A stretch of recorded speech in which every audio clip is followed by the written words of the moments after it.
My son and my daughter-in-law brought me to a five-star hotel for the first time. We stayed there all weekend, but then he said, "Thanks for the stay, Mum," and ran off, leaving me without any money to pay the bill.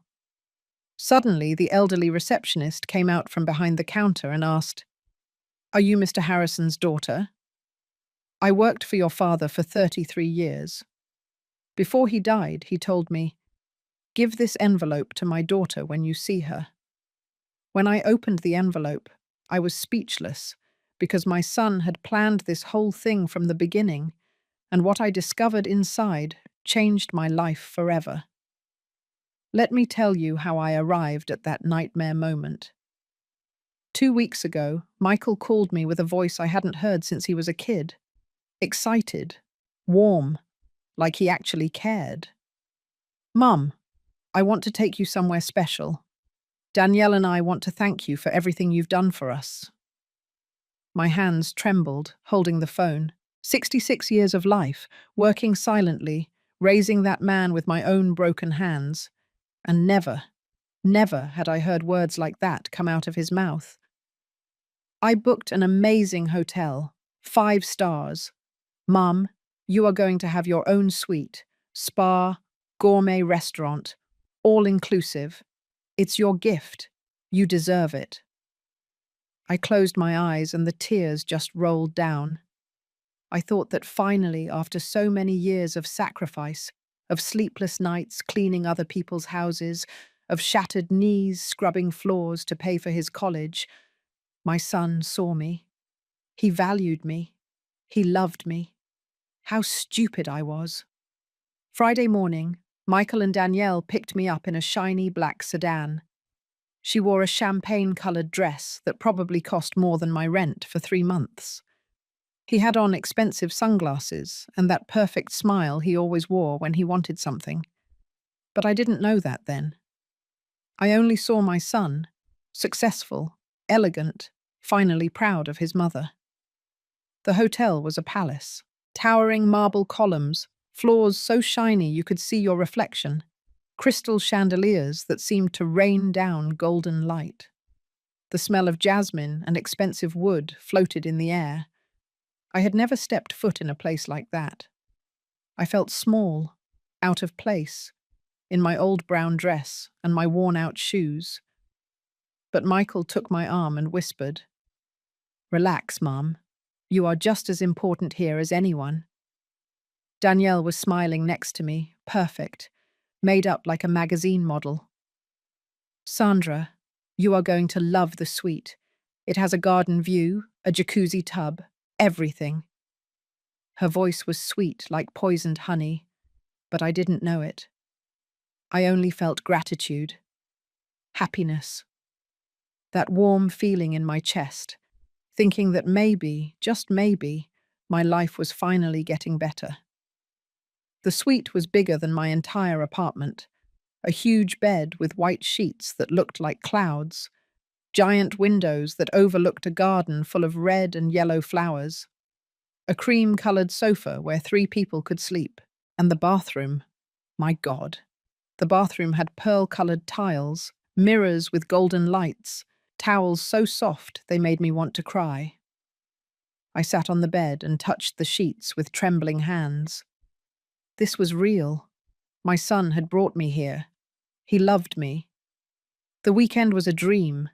Breakfasts with exotic fruits I'd never tasted, lunches in the restaurant where the waiters treated you like a queen. Michael ordered wine. Danielle laughed that crystalline laugh, and I felt part of something beautiful. For the first time in decades, I didn't think about debt, bills, or the pain in my back. Only that moment of false peace existed.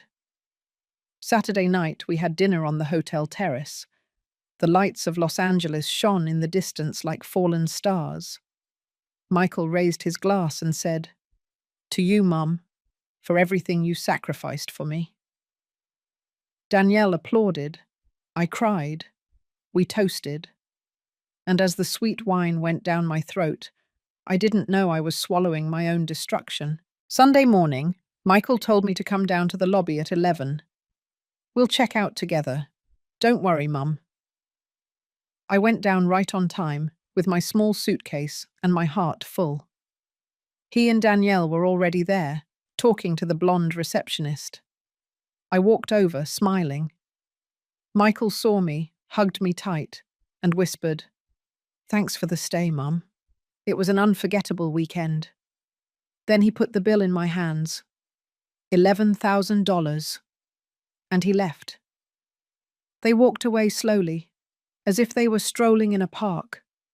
Michael with his hands in his pockets, Danielle with her designer purse hanging from her shoulder, both laughing softly, whispering things to each other.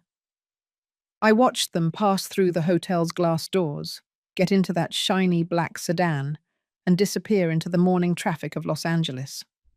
Just like that. As if nothing happened. As if I weren't his mother. As if the last 3 days hadn't existed. My legs stopped responding. The paper with the bill was shaking so much in my hands that the numbers became blurry. $11,000. 11,000. I made $800 a month cleaning houses. $11,000 was more than a year of my life working until my back broke. And my son knew it. He knew exactly how much I earned, how much I had, how much I didn't have. He knew I couldn't pay that. Never could. The blonde receptionist cleared her throat softly from the counter. "Ma'am, will you be paying in cash or with a card?" Her voice was kind, professional, but there was something in her eyes. Pity. She was watching my humiliation in real time and trying to be polite about it. I opened my mouth, but no sound came out. Only a choked gasp, as if someone had kicked me in the stomach. Around me, the lobby was still alive. A young couple laughed next to the marble fountain. A man in a suit talked on the phone in English, gesturing with his free hand. A family with small children dragged suitcases toward the elevator. Everyone living their normal lives while mine was falling apart in pieces right in front of them. I felt heat on my cheeks, pure humiliation running through me like liquid fire. I don't have it." The words came out broken, barely a whisper. The receptionist tilted her head, waiting. Her pink nails tapped softly on the keyboard. "Ma'am, if there's a problem, I can call the manager." Problem, that small word to describe the abyss I had just fallen into. My son had abandoned me in a luxury hotel with no way to pay. He had used me. He had brought me here knowing exactly what he was going to do, planning it, enjoying it. The tears began to fall without permission, thick, hot, loaded with rage and shame. The guests started to look at me, some with curiosity, others quickly looking away, embarrassed to witness something so intimate and painful. The receptionist grew nervous. "Ma'am, please, calm down. Please, calm. We'll figure this out." But her voice sounded hollow. There was no solution. I didn't have $11,000. I didn't even have 1,000. I barely had enough for the bus ride home. Suddenly I heard slow steps, dragging across the marble. Steps of someone older. I looked up with soaked eyes and saw an elderly woman coming out from behind the counter. She must have been over 80 years old. Completely white hair pulled back in a bun, deep wrinkles that told decades of stories, and honey-colored eyes that looked at me with a strange intensity. She wore the hotel uniform, but hers was different. Older, as if she had been wearing the same fabric for 30 years. She approached me with short but firm steps. The blonde receptionist looked at her, surprised. "Emma, you don't have to—" But the elderly woman raised a wrinkled hand, silencing her. "Emma?" That name didn't mean anything to me then. The elderly woman stopped in front of me, so close I could smell her soft perfume of lavender and thyme. She studied my face as if she were looking for something specific. Her eyes scanned my features with a mixture of astonishment and sadness. "You are Mr. Harrison's daughter." Her voice was raspy but firm. The question hit me like a punch to the chest. "Harrison, my father." No one had said that name in front of me for more than 30 years. He had died when I was 35, leaving me alone with a small child and no inheritance. Only blurry memories of a serious man who worked too much and spoke little. "Yes, yes, I am his daughter." My voice came out broken, confused. How did this woman know who my father was? Emma closed her eyes for a moment, as if she were holding back a huge emotion. Then she opened them, and a solitary tear rolled down her wrinkled cheek. "I worked for your father for 33 years, from the time I was 20 until the day he died." The lobby seemed to freeze. The sounds became distant. Only she and I existed in that suspended moment. "Your father was a great man, difficult, demanding, but great. I was the housekeeper in his house. I cleaned, cooked, took care of his things." Her voice trembled with every word, loaded with a weight I didn't understand. "Before he died, he called me to his bed. He was very sick. He could barely speak. He took my hand and told me something I never forgot." Emma reached into the pocket of her uniform and pulled out a yellowed envelope, folded, battered by the years.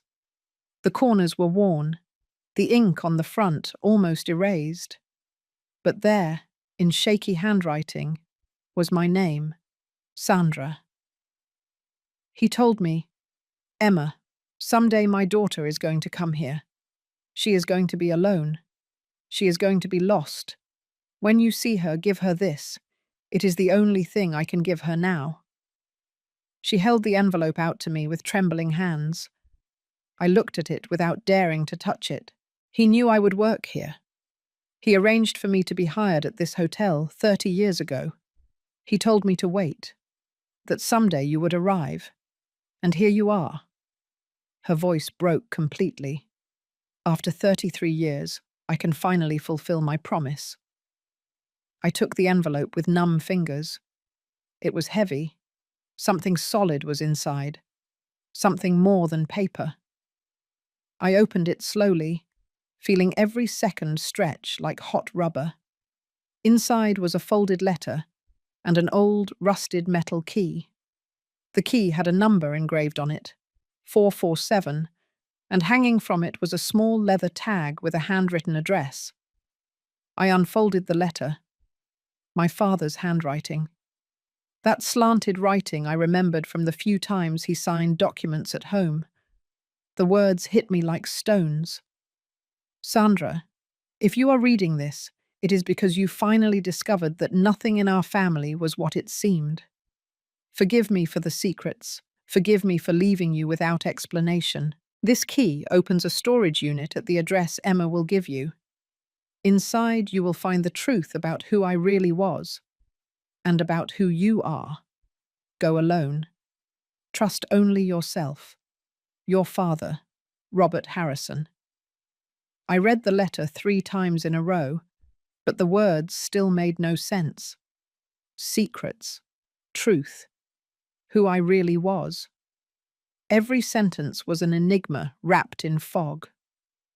My father had been a quiet, hard-working man who left early and came home late. He never talked about his job. He never shared anything personal. When he died, I expected some small inheritance, something to help me raise Michael. But there was nothing.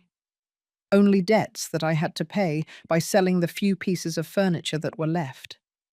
And now, 30 years later, a rusted key and a letter telling me that everything had been a lie. I looked up at Emma. She was watching me with those honey-coloured eyes full of something that seemed like pity, barely mixed with urgency. "What is in that storage unit?" My voice sounded louder than I expected, cutting the thick silence that surrounded us. Emma shook her head slowly. "I don't know. Your father never told me. He only asked me to give this to you when I saw you lost and alone. And here you are." I looked again at the leather tag hanging from the key. The address was written in almost faded black ink. Industrial Street 447, Warehouse 12, East Side. I knew that area. It was an abandoned part of the city, full of old warehouses and broken streets where no one went after sundown. A dark, forgotten place, perfect for hiding secrets you didn't want anyone to find. "Ma'am." The voice of the blonde receptionist abruptly brought me back to reality. "And the hotel bill." She was still standing there, holding that paper with $11,000 that I couldn't pay. The humiliation hit me again, but now there was something more. Rage. A cold, sharp rage that grew in my chest like cutting ice. My son had done this to me. He had brought me here knowing exactly what was going to happen, planning it. Emma turned to the receptionist with an authority I didn't expect from someone so old. "I will take care of the lady's bill. Put it in my name. I will pay it in installments from my salary." The receptionist opened her mouth to protest, but Emma silenced her with a look. "Your father saved my life more times than I can count. This is the least I can do for his daughter." I didn't know what to say. The words were stuck in my throat. This woman, this stranger who had kept a secret for 3 decades, was paying my debt. A debt my own son had created to destroy me. "I can't accept this." Emma took my hands in hers, wrinkled and cold. "Yes, you can. And you are going to. But first, you are going to go to that address. You are going to open that storage unit, and you are going to find out why your son did what he did." Her words chilled my blood. "What do you mean?" Emma squeezed my hands with surprising strength. "Your father told me things before he died. Things about your family, about secrets he kept buried his whole life. And he told me that someday, someone would come looking for that truth. Someone of your blood. But he didn't expect it to be you who needed it. He expected it to be another." A shiver ran down my spine. "Who else knew about this?" Emma let go of my hands and took a step back, as if saying the next thing cost her physical effort. "Your son was here 6 months ago. He asked for me. He said he was researching his grandfather's life for a family project. I told him I had worked for Mr. Harrison, that I knew him well. He asked me many questions, too many, about properties, about money, about inheritances." The world tilted under my feet. Michael had been here. He had talked to Emma. He had investigated my father. 6 months ago. 6 months of planning this. Planning to bring me here, humiliate me, leave me with nothing. But why? What had he discovered that I didn't know? "What did you tell him?" My voice was barely a trembling whisper. Emma lowered her gaze, ashamed. "I told him your father had properties, that he had left things unresolved. I didn't give him details, but it was enough. I saw how his eyes lit up. Pure greed. And I knew I had made a mistake. I felt nauseous. My son had come here, had manipulated this elderly woman to get information, and then had designed this whole thing. The trip to the hotel, the luxuries, the fake smiles, all to leave me in ruins while he looked for what my father had hidden. "I need to go to that storage unit." The words came out firm, loaded with a determination I didn't know I had. Emma nodded slowly. "Go now, before he gets there first. Because if Michael finds out where it is, he won't leave you anything." I left the hotel like a sleepwalker, the key clenched in my fist until the metal cut my skin. The midday sun hit my face, blinding me for a moment. The city kept moving, indifferent to my pain. Cars sped past. People walked hurriedly. Street vendors shouted their products. And I stood there, holding onto a rusted key and a truth I still didn't understand. I took a bus toward the east side. The trip lasted almost an hour. I sat next to the window, watching how the city changed from clean, modern buildings to old constructions with graffiti and broken windows. The streets became narrower, dirtier, more dangerous. When I reached my stop, the sun was beginning to set, painting the sky orange and dark violet. Industrial Street 447 was exactly as I remembered it from decades ago. An endless row of rusted metal warehouses with corroded doors and huge padlocks. Some had broken windows. Others were completely sealed. Weeds grew between the cracks in the pavement. Trash accumulated in the corners. The silence was heavy, broken only by the distant sound of dogs barking. I walked slowly, counting the numbers on the doors. Warehouse 8, Warehouse 9, Warehouse 10.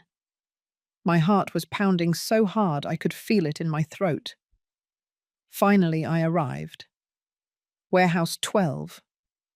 A dark grey metal door, taller than me, with a huge padlock that seemed not to have been touched in decades. Thick cobwebs hung from the corners. Dust covered every inch. I took the key out of my pocket. My hands were trembling so much that it took me 3 tries to get it into the lock. When it finally went in, the metal screeched with a sharp sound that gave me goosebumps. I turned the key slowly. The padlock opened with a dry click that echoed in the silence. I took off the padlock and let it fall to the ground. Then, with both hands, I pushed the door. It opened slowly, grinding as if it were screaming in pain. A blast of cold, damp air came out from inside, bringing with it the smell of mildew, rusted metal, and something else. Something old. Something that had been waiting to be discovered for 30 years. I looked inside. Total darkness. Only shadows dancing in the gloom. I reached for my cell phone, turned on the flashlight, and took the first step toward the truth my father had buried. And what I saw inside made me realize that my life would never be the same. My cell phone light cut through the darkness in a trembling beam that barely illuminated 6 feet ahead. The inside of the warehouse smelled of abandonment, of years of accumulated silence between cold metal walls. My footsteps echoed against the cracked concrete floor, each echo multiplying until it became ghostly whispers. I advanced slowly, sweeping the light across every corner, every shadow that seemed to move. The space was larger than I imagined. About 65 feet long, maybe 30 feet wide. The walls were covered with rusted metal shelves, full of cardboard boxes rotted by humidity. Some had collapsed, spilling their contents onto the floor. Yellowed papers, destroyed folders, blurry photographs. In the center of the warehouse was an old wooden table, covered in dust so thick it looked like grey velvet. And on that table, perfectly centered, as if someone had left it there yesterday, was a large, thick manila envelope, intact, dust-free, as if time hadn't touched it. I approached slowly, my heart hammering against my ribs. This didn't make sense. Everything else in the warehouse was destroyed by decades of abandonment, but that envelope looked new.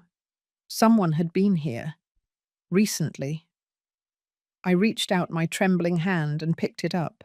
It was heavy, full of more than just paper. I opened it carefully and poured its contents onto the table. Documents. Dozens of documents. Property deeds, birth certificates, death certificates, old black and white photographs, and a brown leather notebook with folded corners. I gripped the phone light between my teeth to free my hands and started to look through them. The first deed was for a house in the center of the city. Address, Liberty Avenue 328, registered in the name of Robert Harrison, my father. Date, 1982. I had never seen that address. I never knew my father owned properties beyond the humble house where I grew up. I checked the next document. Another property, and another, and another. 5 houses in total, all in expensive areas of the city, all registered during the 1970s and 1980s. How was this possible? My father worked in a textile factory. He earned enough to support us. But there were never any luxuries, never any vacations, or new cars, or expensive clothes. My mother sewed our skirts from scraps. I wore shoes until the soles fell off. And my father had 5 properties? My hands trembled, holding those papers that rewrote my entire family history. I picked up one of the birth certificates. The name stopped my heart. Ramon Harrison Delgado. Date of birth, April 15th, 1968. Father's name, Robert Harrison. Mother's name, Victoria Delgado. I read the document 3 times, but the words didn't change. My father had another child, a son who was born 6 years before me, a son with another woman, a brother I never knew existed. I searched frantically through the papers. I found another certificate. Gabriela Harrison Torres, born in 1975. Father Robert Harrison, mother Martina Torres. Another daughter, 3 years younger than me. My breathing became ragged, short. My father had another family, maybe 2, maybe more. While I grew up believing we were his only world, he had other children, other women, other parallel lives that never intersected with mine. The photographs confirmed everything. I picked one up and brought it closer to the cell phone light. My father, young, maybe 30 years old, with his arm around a dark-haired woman with a wide smile. She was holding a baby. Behind them, a large house with a garden. In the next photo, my father with another woman, blonde this time, in front of a shiny car. In another, he was alone, standing in front of an office building, wearing a suit and tie. He wasn't a factory worker. He was someone else entirely. I opened the leather notebook with trembling hands. The pages were full of my father's slanted handwriting. They were records, meticulous notes of income and expenses. January of 1978. Rent collection, $3,200. Payment to Victoria, $500. Payment to Ellen, my mother, $400. Savings for new property, $2,300. Page after page, year after year, a cold, calculated record of how he divided his money among his different families. I sank onto the concrete floor, the notebook pressed against my chest. Everything I believed about my father was a lie. He wasn't a humble man who worked hard to support us. He was a businessman who had accumulated properties, renting out houses, exploiting tenants, maintaining multiple families in ignorance. And my mother never knew. She never suspected that the money he gave her was only a fraction of what he really had. But that didn't explain why Michael had done what he did. How had he discovered all this? And why was abandoning me at that hotel part of his plan? I searched through the documents until I found a recent one. A letter dated 7 months ago, written in handwriting I didn't recognize. Dear Michael Henderson, in response to your investigation into the estate of Robert Harrison, I confirm that the mentioned properties are still registered in the name of the deceased. However, there is a sealed will deposited in this notary office that cannot be opened until all legitimate heirs are located and notified. The recognized heirs to date are Ramon Harrison Delgado and Gabriela Harrison Torres. Sincerely, Notary Public Number 47. There it was. Michael had investigated his grandfather, had discovered the existence of the properties, the will, the other heirs, and he had decided that this fortune was his. But to claim it, he needed me, the other legitimate daughter, to disappear or be so destroyed that I couldn't fight legally. That's why the hotel. That's why the humiliation. That's why leaving me without money. He wanted to break me emotionally, ruin me financially, so that when the time came to open that will, I wouldn't have the strength or the resources to claim anything. A metallic sound pulled me out of my thoughts. It came from outside. Footsteps. Someone was walking near the warehouse. I jumped to my feet, put the most important documents in my purse, and turned off the cell phone flashlight. The darkness swallowed me whole. The steps were getting closer, slow, heavy, intentional. They stopped right in front of the warehouse door. "I knew you would come here, Mum." Michael's voice cut through the silence like a knife, icy, without a trace of the fake affection he had used over the weekend. I turned on my phone and pointed the light toward the door. He was there, a silhouette outlined against the orange sunset sky. He no longer wore the expensive sunglasses or the perfect smile. His face was hard, his eyes shining with something dark I had never seen in him before. "Emma told you, didn't she?" The stupid old woman couldn't keep her mouth shut. He took a step inside. I backed away instinctively. "I spent 6 months researching your father. 6 months, discovering that the saintly grandfather I never knew was actually a liar who accumulated a fortune while keeping us in poverty. And now that fortune belongs to me." "He had other children, Michael." My voice sounded firmer than I expected. "There is a will, other heirs. It is not just yours." He let out a dry, humorless laugh. "Those heirs don't know you exist. And if you don't exist legally, you can't claim anything. That's why I needed to destroy you first. Leave you broke, without resources, without dignity, so that when the time comes to open that will, you will be so broken that you can't fight." Danielle appeared behind him, her arms crossed, and that cold expression that I now understood was her true face. "The hotel was my idea," she said with poisonous pride. "An emotional and financial blow at the same time. Elegant, don't you think?" They laughed together, and the sound turned my stomach. My son and his wife had planned this as if it were a game, as if I weren't human, as if my pain were entertainment. "I won't let you keep it." The words came out before I could think them. Michael took another step toward me, and this time his expression became menacing. "You have no choice, Mom. You are already ruined. You are already left with nothing. And when I'm done with you, you won't even have a place to live." But then, from the darkness at the back of the warehouse, a deep, masculine voice cut the air like thunder. "She is not alone." We all froze. The voice had come from the shadows at the back of the warehouse, grave and firm, loaded with authority. I turned the cell phone light toward it, and the figure of a man slowly emerged from the darkness. He was tall, broad-shouldered, maybe about 60 years old.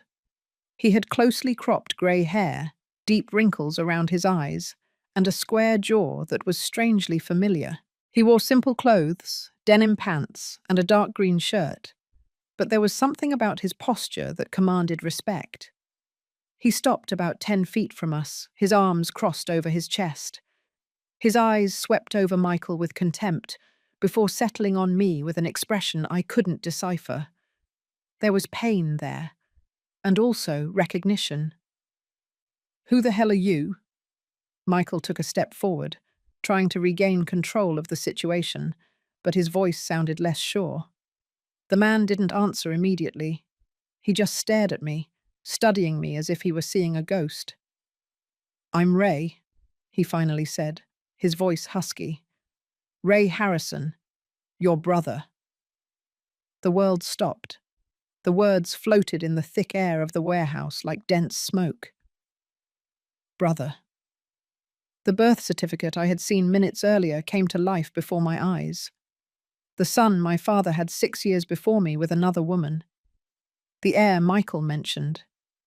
He was here. He had been waiting in the shadows all this time. It can't be, I whispered, although deep down I knew it was true.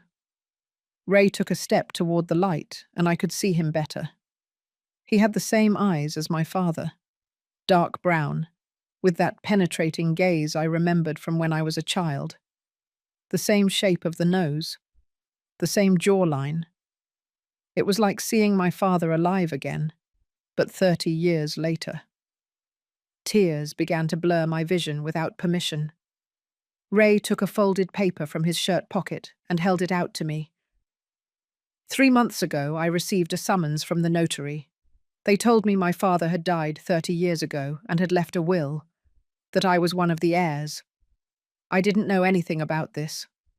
My mother never spoke to me about Robert Harrison. I never knew my father. I grew up believing he had abandoned me before I was born. I took the paper with trembling hands. It was the same letter I had seen in the documents, the one from the notary office. I started to investigate, Ray continued, his voice loaded with contained emotion. I discovered I had sisters, you, Sandra, and another, Gabriella, who died 10 years ago in an accident. I discovered that our father was a man who maintained parallel lives, that he lied to all of us, that he built a fortune behind our mothers' backs while they worked themselves to death to support us. His voice broke on the last word. I could see the raw pain in his eyes, the same pain I felt. We were children of the same deception, victims of the same man who had given us life but had denied us the truth. When I discovered that this warehouse existed, I came to investigate. I found all the documents, the properties, the accounts, the letters, and I discovered something else. He turned to Michael with a look that could freeze hell. I discovered that your son had been snooping, that he had bribed notary employees to get private information, that he had contacted Emma to get details about the properties, and I understood that he was planning something. So I decided to wait, to watch, to see how far he was capable of going. Ray walked slowly toward Michael, who backed away instinctively. Danielle pressed herself closer to the wall, her previous arrogance evaporating. What I didn't expect was for you to be so cruel, that you would humiliate your own mother in public, that you would leave her broke, without dignity, just to break her emotionally. Ray stopped in front of Michael, much taller, much more imposing. You are worse than our father. He at least had the decency to keep his lies secret. You use them as weapons against the woman who gave you life. Michael tried to regain his defiant posture, but his voice came out trembling. That fortune is mine. I am his grandson. I have more right than you, a bastard who never knew the old man. Ray didn't move, but the tension in his jaw became visible. Legally, we are equal heirs. Sandra, me, and you through your mother. But here is the difference. I didn't come to steal. I came to know the truth, and to make sure no one else suffered for Robert Harrison's secrets. He turned to me, and his expression softened. Sandra, I know this is a lot. I know your world just collapsed. But you need to know something else. He pulled another document from the inside pocket of his shirt. This one was older, yellowed, with official seals. Our father's will was very specific. He divided the properties equally among his legitimate children, but he added a clause. If any of the heirs tries to dispossess another through deceit or violence, they automatically lose their share. The words fell like bombs in the silence of the warehouse. I looked at Michael and saw his face turn pale. Ray continued, implacable. Your son planned to destroy you to take your share. He paid private investigators. He bribed employees. He conspired to leave you in financial and emotional ruins. Everything is documented. I made sure to collect every piece of evidence over the last 3 months. He took out his cell phone and started scrolling through photographs. Emails between Michael and a private investigator, bank transfers to corrupt notary employees, text messages between him and Danielle, planning every detail of the weekend at the hotel. Everything was there. Every step of their cruel plan captured in digital evidence that would destroy them legally. According to the clause in the will, Michael loses all rights to the inheritance. And you, Danielle. He looked at my daughter-in-law with absolute coldness. As an accomplice, you won't see a cent either. Danielle let out a choked cry. This is a setup. You can't prove it. Ray smiled without humor. I can, and I will. I have already delivered copies of all this evidence to the notary in charge of the will. The legal hearing is in 2 weeks. By then, you two will not only lose the inheritance, you will face charges for fraud, emotional extortion, and conspiracy. Michael exploded. You are a meddling bastard. This is not your problem. She is my mother, not yours. He took a threatening step toward Ray, but Ray didn't flinch. Exactly. She is your mother, the woman who raised you, who sacrificed for you, who gave you everything she had, and you repaid her with betrayal. That makes you something worse than a thief. It makes you a monster. The silence that followed was so dense it could be physically felt. Michael trembled with impotent rage. Danielle cried against the wall, her mask of perfection completely destroyed. And I stood there, trying to process that in a single afternoon I had lost my son, but I had gained a brother, that my father was a liar, but he had the foresight to protect us from the grave, that everything I thought I knew about my family was false. Ray approached me and put a large, rough hand on my shoulder. I know it hurts. Believe me, I do. I went through the same thing 3 months ago. Discovering your whole life was built on lies is like dying and being reborn at the same time. But there is something you need to understand. His voice became softer, almost tender. Our father was a terrible man, but we don't have to be. We can choose what to do with what he left us. I don't want that fortune. The words came out of my mouth before I could think them. Ray nodded slowly as if he had expected exactly that answer. Me neither. At least not all of it. That's why I have a proposal. But first, we need to finish this. He turned to Michael one last time. You have 2 options. You leave here now. You stay away from your mother forever. And maybe, just maybe, I won't press criminal charges. Or you try to fight this legally, and I will make sure you spend the next few years in a cell. Michael looked at me with pure hatred. There was no trace of the son I once loved. Only a cruel stranger who had used my love as a weapon. This doesn't end here. He spat the words like venom. He grabbed Danielle by the arm, and they both left the warehouse, their steps echoing against the metal until they faded into the distance. And then, for the first time all afternoon, Ray and I were alone. The silence that remained after Michael and Danielle left was different. It wasn't oppressive or menacing. It was strange, loaded with unanswered questions and half-discovered truths. Ray remained standing in front of me, his hands in his pockets, looking at me with a mixture of curiosity and caution. As if I were a wounded animal that could attack or flee at any moment. And maybe he was right. I didn't know what to feel. I didn't know if I should cry, scream, or just sink to the floor and give up. How did you know I would be here today? My voice sounded husky, worn out by so many emotions in so few hours. Ray shrugged and leaned against one of the rusted shelves. I didn't know for sure, but I knew your son's plan. I knew he would bring you to the hotel, that he would abandon you, and I assumed Emma would keep her promise. So I've been coming here every afternoon for the last 2 weeks, waiting. Today was the day. 2 weeks. This man, this stranger who shared my blood, had spent 2 weeks waiting in an abandoned warehouse to protect me from a danger I didn't even know existed. Why? The question came out barely as a whisper. Why do you care what happens to me? You don't know me. We don't know each other. Ray looked away toward the shadows at the back of the warehouse, and for a moment I thought he wouldn't answer. Because I spent 58 years believing I was alone in the world, he finally said, his voice loaded with an old, deep sadness.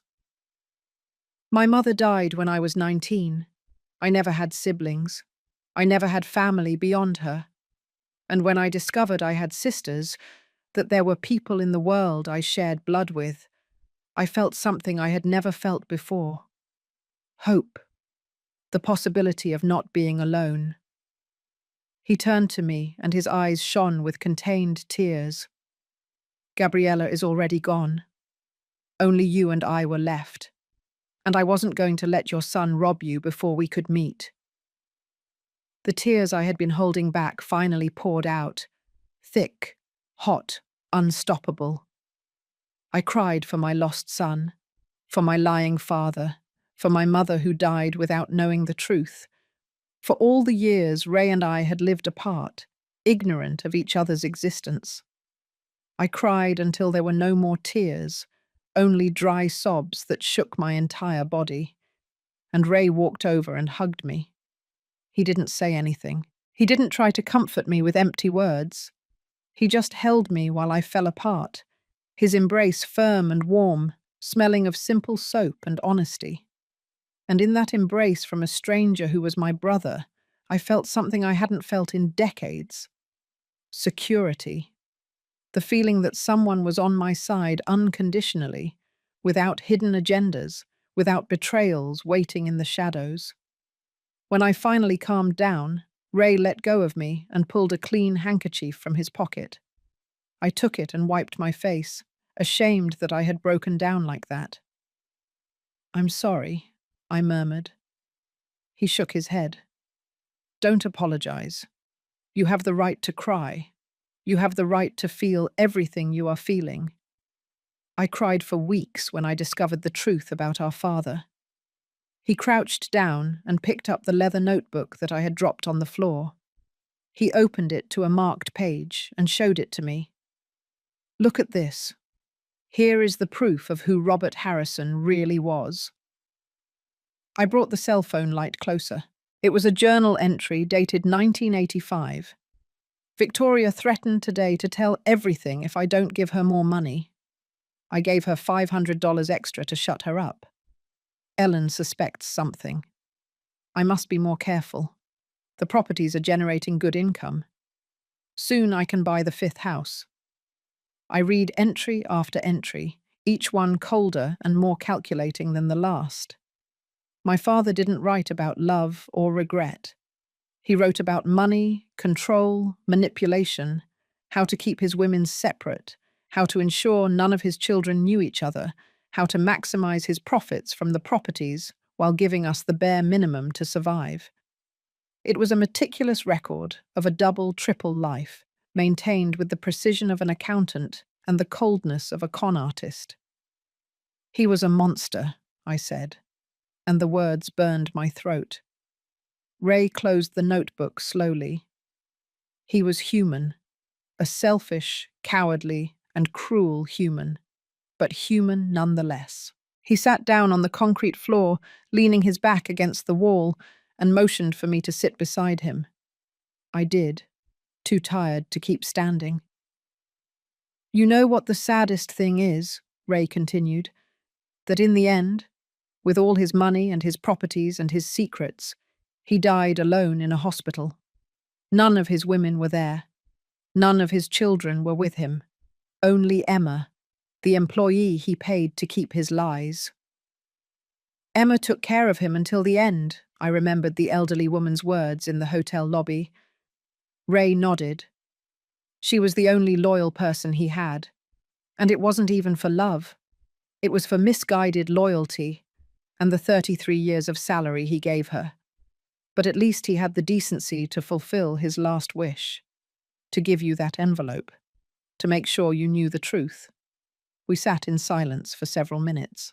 The warehouse was cold, the humidity seeping through the cracks in the metal. But there was something comforting about sharing that desolate space with someone who understood exactly what I was feeling.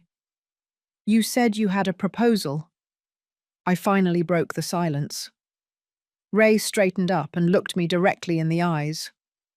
The 5 properties our father left are worth approximately $800,000 in total. According to the will, we are each entitled to $400,000. It is money neither of us needed, but which we now have. He paused, choosing his words carefully. My proposal is this. We sell the properties. We take that money and use it to do something our father never did. Something good. Like what? Ray smiled for the first time since I met him, and that smile completely transformed his face. Emma needs money for her old age. She has worked her whole life and barely has enough to survive.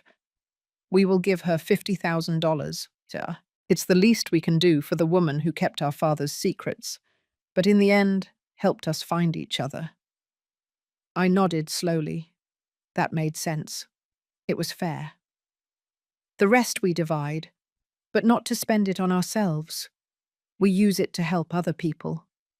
We can create a fund for single mothers who work cleaning houses, like our mothers. Women who are raising children alone, breaking their backs to give them an education. We give them scholarships. We give them opportunities. We do something meaningful with that dirty money.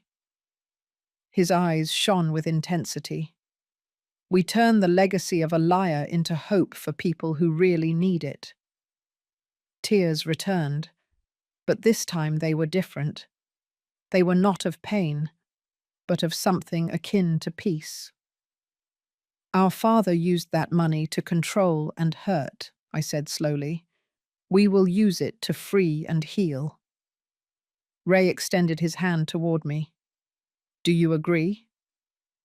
I took his hand, rough and strong, and shook it firmly. I agree. We got up from the floor, shaking off the dust and dampness. Ray began to gather the documents scattered on the table, organizing them into neat piles. We will need a lawyer, someone to help us with the legal process of the will and the sale of the properties. I nodded. I know someone, a neighbor who is a lawyer. She was always good to me. Ray smiled. Perfect. Tomorrow we start the paperwork. Tomorrow. The word sounded strange. A few hours ago, I didn't have a tomorrow. I was destroyed, abandoned, without a future. And now I had a brother, a plan, and something like a purpose. Ray, I said as we walked toward the warehouse exit. Thank you for waiting for me, for protecting me, for everything. He stopped at the door and looked at me with those eyes that were like my father's, but completely different in their warmth. Don't thank me. We are family. And real family doesn't abandon you in a hotel lobby with a bill you can't pay. Real family waits in abandoned warehouses for 2 weeks just to make sure you are okay. His voice broke a little. I spent my whole life without siblings. Now that I've found you, I'm not going to leave you alone, ever again. We left the warehouse together. The sky was completely dark now, dotted with stars that shone like promises.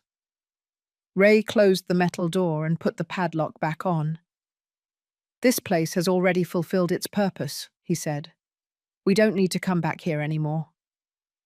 We walked down the deserted industrial street, our steps synchronized without planning it. Ray walked me to the bus stop. The street was deserted, lit only by old lampposts that flickered with yellowish light. The cold of the night was beginning to seep through my clothes, and I hugged myself, trying to conserve warmth. He took off his denim jacket without saying anything, and put it over my shoulders. It smelled of cheap detergent and honesty, so different from Michael's expensive perfumes and lies. "Where do you live?" Ray asked, his hands now in his pants pockets. I gave him my address. It was an old building on the north side, nothing fancy, but it was mine. I had paid for it with 30 years of hard work. "It's far. I'll take you." I shook my head. "I don't want to bother you anymore." He let out a short laugh. "Sandra, I just spent 2 weeks waiting in an abandoned warehouse. Taking you home is no bother." His pickup truck was parked 2 blocks away. It was old, dirty white, with dents in the doors and a cracked windshield in one corner. But it started on the first try, purring with an engine that sounded well maintained. I got into the passenger seat and buckled my seatbelt, while Ray turned on the heater. The interior smelled of old coffee and the cheap air fresheners that hung from the rear-view mirror. He drove in silence for the first few minutes, concentrating on the city's night traffic. I looked out the window, watching the industrial streets gradually transform into residential areas. Families eating dinner behind lit windows, kids playing on the sidewalks under their parents' supervision. Normal lives, simple, honest. Everything I thought I had, and that turned out to be a carefully constructed illusion. "What do you do for work?" Ray's question pulled me out of my thoughts. "I clean houses, 5 days a week, sometimes 6 if I need extra cash." My voice sounded tired even to my own ears. Ray nodded slowly. "My mother cleaned houses too. She worked until the cancer left her so weak she couldn't even hold a broom. She died with shattered hands and a broken back. She was 48 years old." The pain in his voice was so raw that it hurt my chest.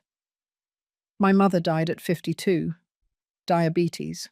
She didn't have money for medicine. She kept working until she collapsed at one of her clients' houses. The owner didn't even call an ambulance. She just called me to come pick her up because she was dirtying her marble floor." The words came out bitter, loaded with a rage I had kept for 14 years. Ray hit the steering wheel with the palm of his hand, not hard, but with impotent frustration. "Our mothers killed themselves working while our father accumulated properties. He could have helped them. He could have given us better lives. But he chose secrecy and control above everything else." He rubbed his eyes with one hand, as if trying to erase painful images. "That's why I want to use that money to help other women, so that no other mother has to die cleaning the floors of people who don't even see her as human." "What do you do for work?" I asked, needing to shift the weight of the conversation a little. Ray smiled sadly. "I'm a mechanic. I have a small shop on the south side. I fix old cars, the ones people with money no longer want. I don't earn much, but it's honest. Every cent that comes into my pocket, I earned with my own hands, not by stealing from anyone or lying to anyone." There was pride in his voice, a genuine pride that my son never had. Michael. The thought of him pierced me like a knife. My son. The child I raised, who I fed with food I didn't eat so he wouldn't go hungry. The child I walked to school every day for 12 years, walking in the sun and rain because we didn't have money for the bus. The child who cried in my arms when he had his first heartbreak, when he failed a test, when he felt rejected by the world. That child had become a cruel stranger who used me as a disposable tool. "Do you think he will come back?" The question came out before I could stop it. Ray didn't answer immediately. He kept driving, his hands firm on the steering wheel, his gaze fixed on the road. "Honestly, I don't know. Greed does strange things to people. He might accept that he lost and disappear, or he might try something desperate." He looked at me out of the corner of his eye. "That's why I want you to have this." He took something from the compartment between the seats and handed it to me. It was a card with his phone number handwritten on it. If Michael tries to contact you, if he threatens you, if you feel you are in danger, you call me immediately, no matter the time, no matter the day. You call me, and I will go. The seriousness in his voice left no room for doubt.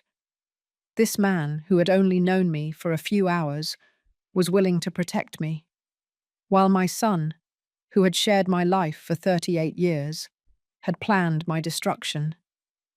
I put the card in my purse along with the documents from the warehouse. Ray, there's something I don't understand. He looked at me briefly before returning his gaze to the road. Why did our father write that will that way, with that clause about heirs trying to deceive others? If he spent his whole life lying and manipulating, why put a moral rule in his will? Ray exhaled slowly. I've thought a lot about that. I think in the end, when he knew he was dying, he had a moment of clarity, or maybe cowardice. He didn't have the courage to tell us the truth in life, but he wanted to make sure that after his death, none of his children would destroy each other for his dirty money. It was his twisted way of protecting us, not from ourselves, but from each other. One last manipulation, I said bitterly. Even from the grave, he kept controlling. Ray nodded. But this time, his manipulation protected us. Without that clause, your son would have won. He would have destroyed you legally and kept everything. Our father, for the first time in his selfish life, did something that benefited us, even if it was by accident. We arrived at my building 20 minutes later. It was a grey, concrete block of 5 stories, with small balconies full of hanging laundry and pots with half-dead plants. It wasn't pretty, but it was home. Ray turned off the engine and turned to me. Will you be okay tonight? The question was loaded with genuine concern. I nodded, although I wasn't sure if it was true. I'll be fine. I have a lot to think about, but I'll be fine. I got out of the truck and returned his jacket. He took it, but didn't move. Sandra, tomorrow morning at 10 o'clock, I have an appointment with my lawyer. Can you come? I want you to be there when we start the will process. I hesitated for a moment. Tomorrow I had work, 3 houses to clean. But this was more important. This was the future. I'll be there. Give me the address. Ray took out his cell phone and sent me the location by message.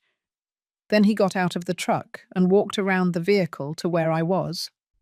He gave me a quick but firm hug. But Boatsen, you are going to get through it. All of this. The pain, the betrayal, the confusion. You are going to get through it because you are stronger than you think. He separated and looked me in the eyes. And you are not alone. Not anymore. You have me now. I climbed the stairs to my apartment on the 3rd floor. Every step was an effort after the longest day of my life. I opened the door and entered my small 2-room space. Everything was exactly as I had left it Friday morning, before Michael picked me up to take me to the hotel. The unwashed coffee cup in the sink, the newspaper open on the table, my unmade bed, as if time had frozen. But I was not the same person who had left that apartment 3 days ago. That Sandra was naive. She still believed in her son. She still lived in the illusion of a loving family. This Sandra knew the truth. About her father, about her son, about the fragility of blood ties when money and greed intervened. But she also knew something new. That family doesn't always come from where you expect. Sometimes it comes in the form of a brother you never knew, waiting in an abandoned warehouse to make sure you are okay. I collapsed onto the sofa without even taking off my shoes. The exhaustion was total, physical and emotional.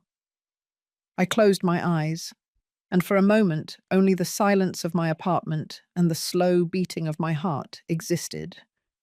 Tomorrow, the legal process would begin, Tomorrow I would face the consequences of everything I had discovered. But tonight, I just needed to breathe. My cell phone vibrated in my purse. I took it out expecting a message from Ray. But it wasn't him. It was Michael. The message shone on my cell phone screen like an open wound. Mum, we need to talk. Please give me a chance to explain. It's not what you think. I love you. Your son, Michael. I read the words once, twice, 3 times. Each reading turned my stomach harder.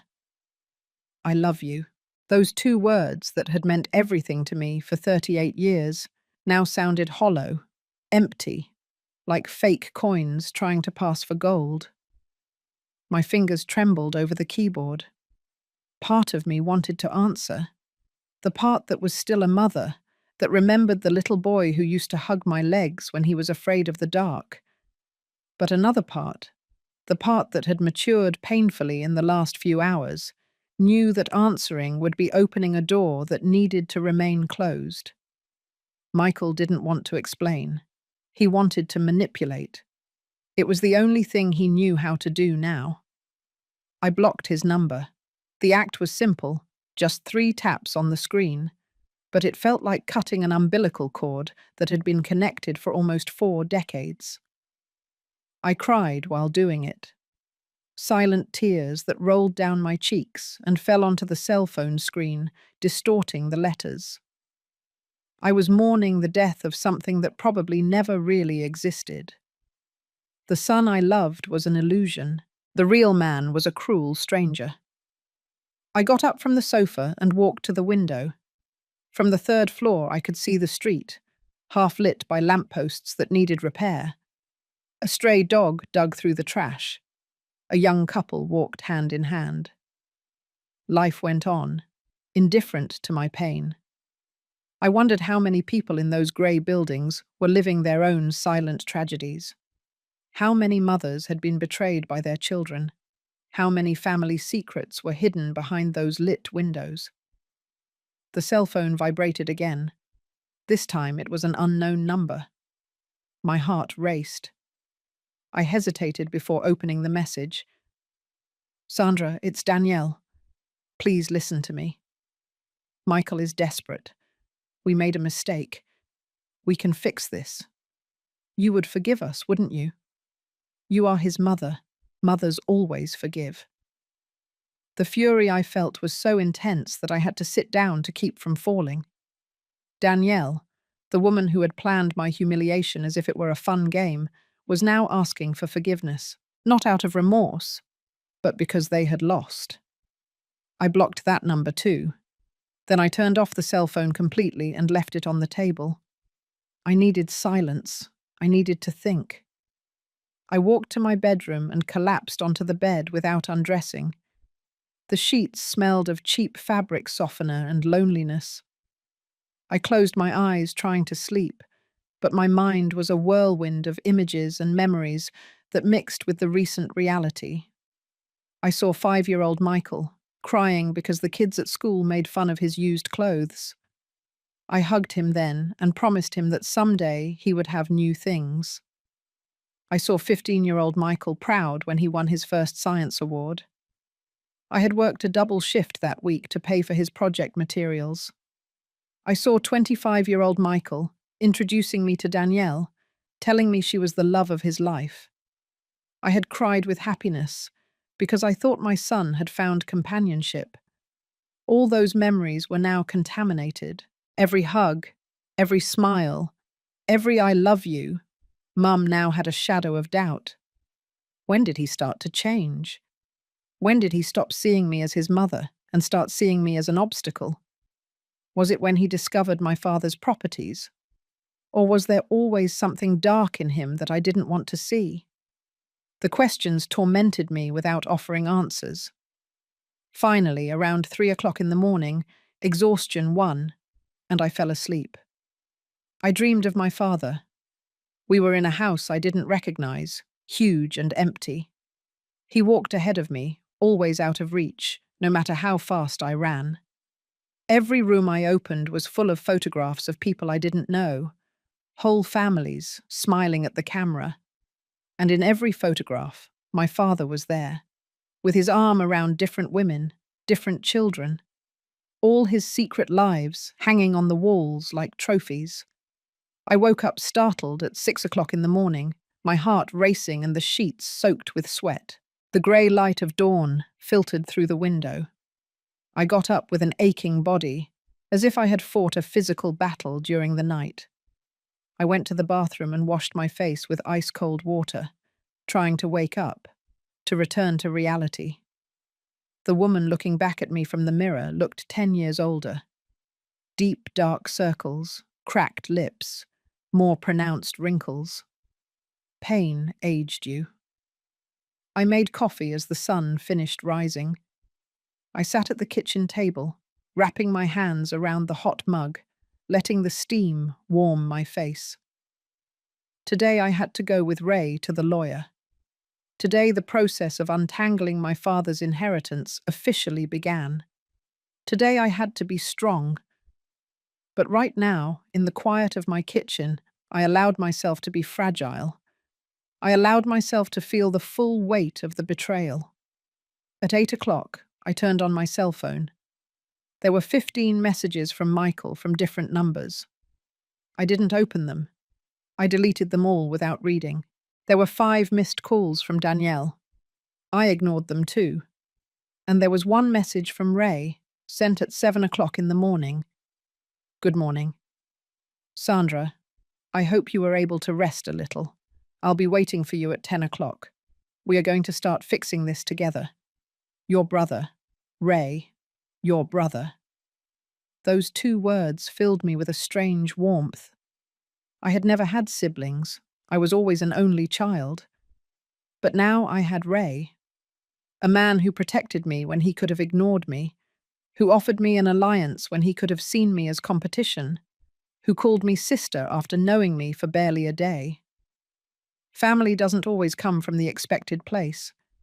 Sometimes it comes from the shadows of an abandoned warehouse. I showered, put on my most presentable clothes, a dark grey dress I used for special occasions, and carefully did my hair.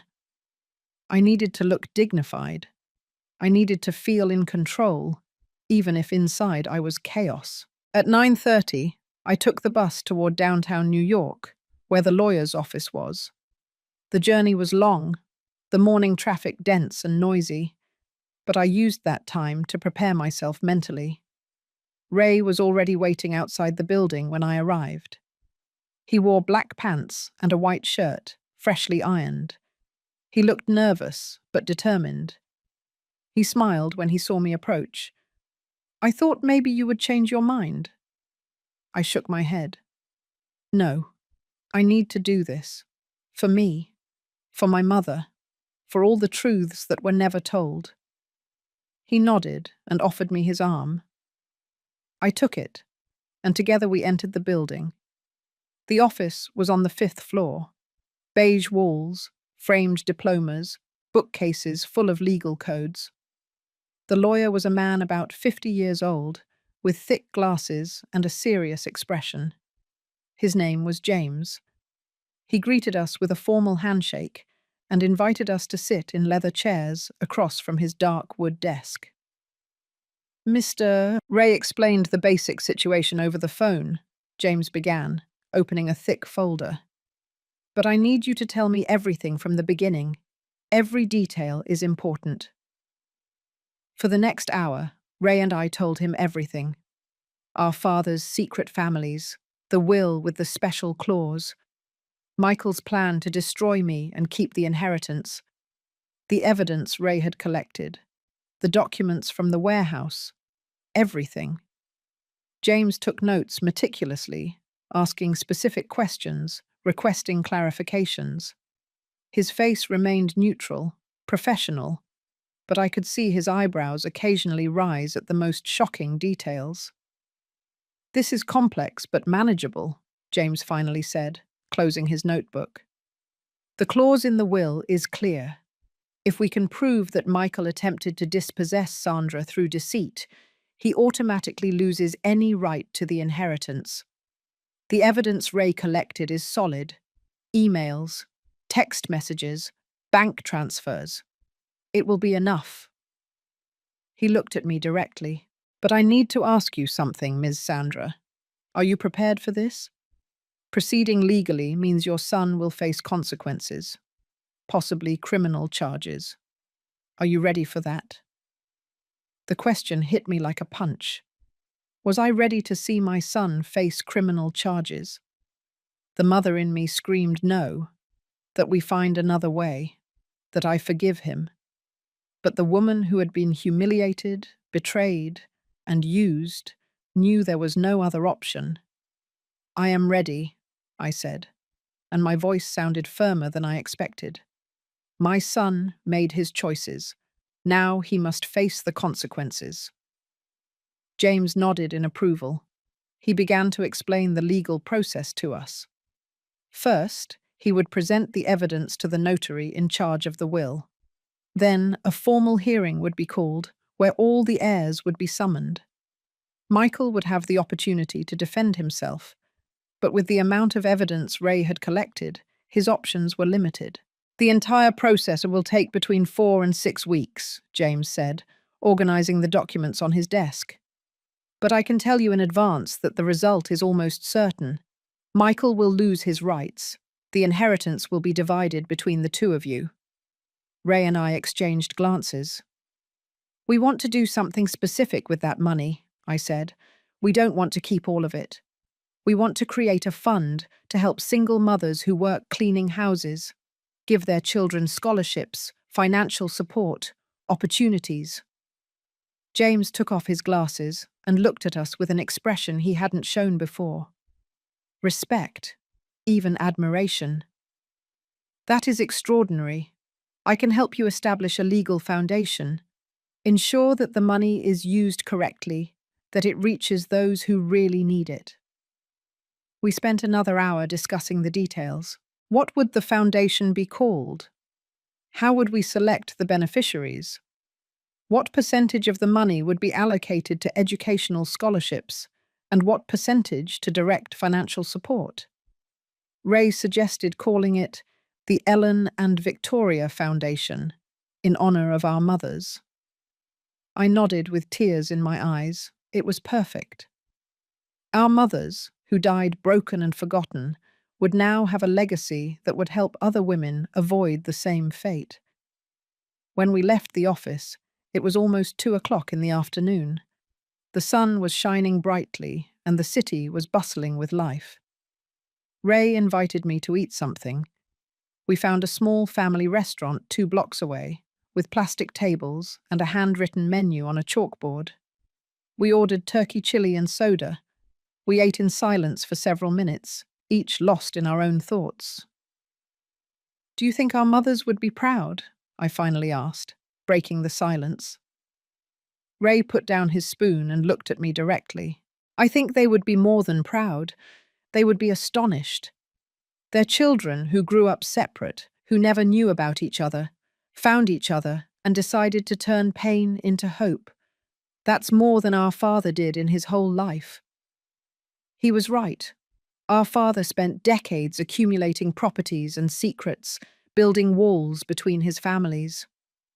We, in less than 24 hours, had decided to tear down those walls and use his resources to build something better. "Are you afraid of the hearing?" Ray asked. I thought about the question honestly. Yes, I will have to see Michael face to face, hear his justifications, his lies, watch him try to manipulate everyone as he always has. But I also know I have to do it. Not for revenge, but for justice, to close this chapter and be able to move forward. Ray nodded slowly. "I will be there, by your side, throughout the hearing. You won't face it alone." We finished eating and walked through downtown New York with no specific destination. We passed by shops, parks, street vendors. People surrounded us, each person living their own complex story. "Do you know what the strangest thing about all this is?" I said as we sat down on a bench under the shade of a huge tree. That if Michael hadn't been so greedy, if he hadn't betrayed me in such a cruel way, I never would have known the truth. I never would have gone to that warehouse. I never would have met you. Ray let out a bitter laugh. It's ironic. His betrayal united us. His plan to destroy you ended up creating something he never expected. A real family. We sat there for almost an hour, just talking, sharing memories of our separate, but strangely similar, childhoods. Our mothers' struggles, the sacrifices, the moments of hunger and cold, the small triumphs we celebrated as if they were huge. We discovered we had more in common than just blood. The following weeks were a whirlwind of legal procedures, meetings with James, and preparation for the hearing. Michael tried to contact me countless times. Messages from new numbers, letters left at my door. He even showed up once in front of my building. But I didn't give in. Ray had given me an emergency whistle and the number of a police friend. Every time Michael approached, we documented it. More evidence of harassment for the legal case. Danielle tried a different tactic. She posted a fake story on social media about how I was a cruel mother who was destroying her son for money. Some acquaintances wrote to me asking if it was true. I explained the real situation. Some believed me. Others chose Michael's side. I learned that in times of crisis, you discover who your real friends are. And the list was shorter than I expected. But I also discovered new allies. Emma, the hotel receptionist, visited me one afternoon. She brought homemade cookies and tea. We sat in my small living room, and she cried while asking me for forgiveness for telling Michael information months ago. I didn't know he would use it to hurt you, she sobbed. I thought he was just interested in getting to know his grandfather. I hugged her and told her it wasn't her fault. She had been as much a victim of my father's secrets as any of us. The night before the hearing, I could barely sleep. I got up 3 times to get water. I checked my dark grey dress 5 times to make sure it was clean and ironed. I mentally rehearsed what I would say if I was asked to speak.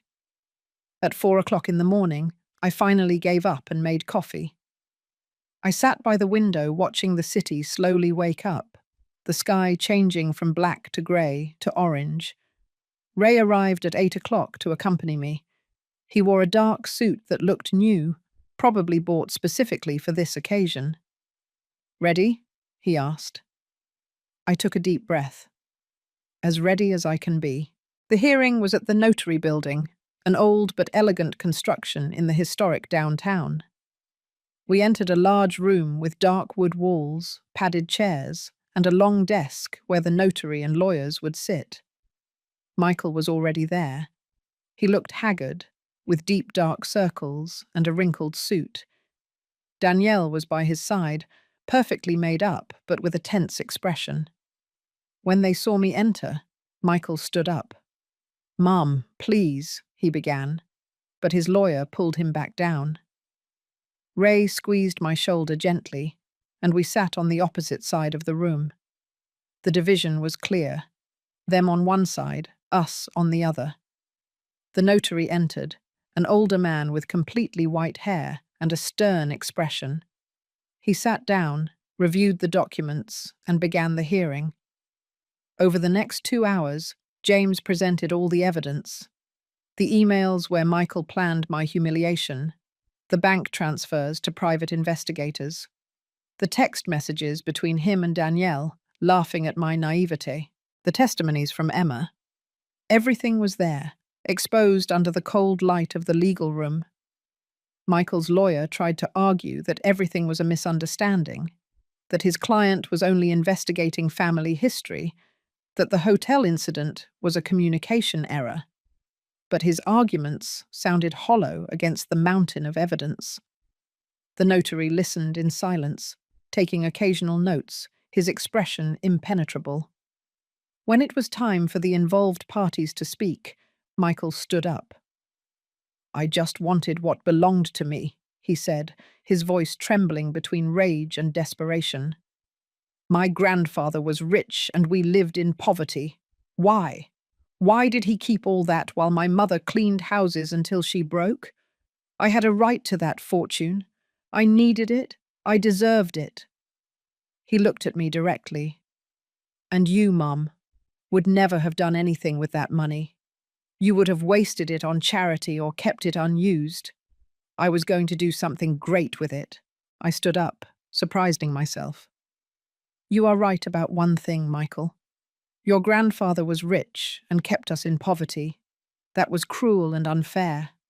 But your solution was to repeat his cruelty, to lie, to manipulate, to use people. You became him. My voice cracked, but I continued. I would have given you everything if you had asked me. Everything. But you chose to destroy me instead of trusting me.